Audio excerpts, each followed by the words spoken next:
In society, we have all these things that don't connect the brain and body. But for me, climbing is unique. You get to bring thinking into your physical movement, and that's very satisfying.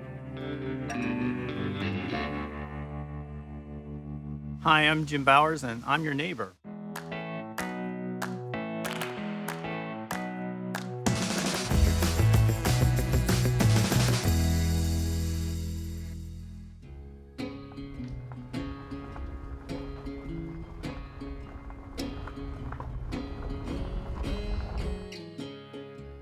I originally grew up near Gettysburg, Pennsylvania, Hanover. I actually started off caving with the Gettysburg Grotto back in the early 70s.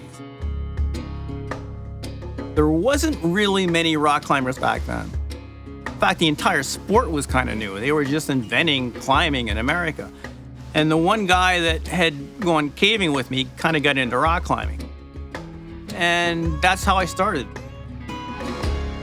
And I've been climbing for 50 years now. There's a few different types of climbing. There's bouldering and there's rope climbing. Trad climbing is the oldest form of rope climbing, and it requires more experience and more gear than bouldering. Trad climbing is sort of what the original climbing was about. People would go with a rope and hammer pitons in the rock, and they would attach that to the rope so if they fell off the cliff, they wouldn't go all the way to the ground. Trad climbing is more of an adventure.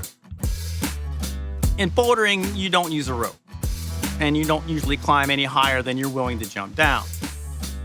Bouldering has become popular recently because you don't need a lot of gear for it. Basically, you just go out and you find a rock maybe 6 to 12 feet tall, and you climb it. Hunter Rock is easily one of my favorite areas because the rock is a really sticky sandstone. It's probably one of the best climbing rocks on the planet. And actually, Pennsylvania has some of the best bouldering in the country, but people don't really know about that.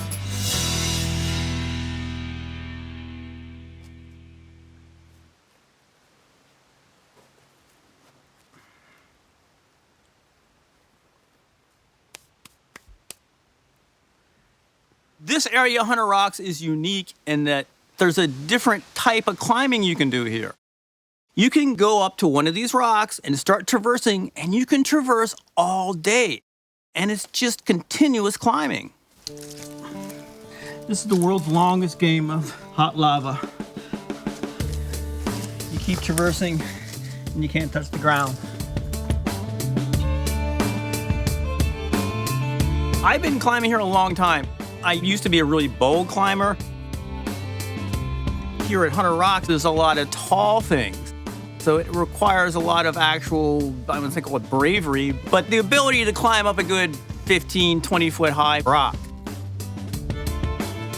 Boulders call them highball problems, and Hunter Rock has a lot of those. Back when I bouldered here a lot, I would climb up really tall stuff without a rope. And people see that and they think, oh, this guy's a nut. But I've been doing it for a long time now, and I'm still alive, so that's a good thing.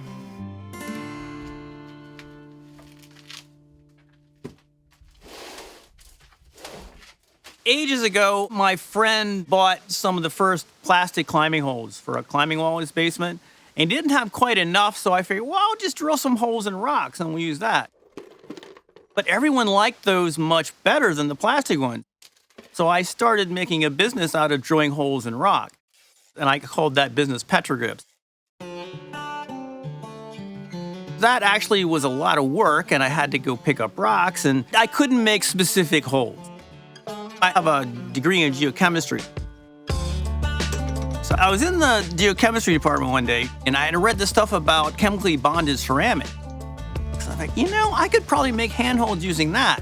No one likes actually climbing on plastic. It doesn't feel like rock. It's warm to the touch. It doesn't climb well. So I first experimented with making holes that are molded out of this chemically bonded ceramic. Then I started another business called Synrock, I used the chemically bonded ceramic to make holds with specific shapes, and it turned out really well, and I'm actually quite proud of them.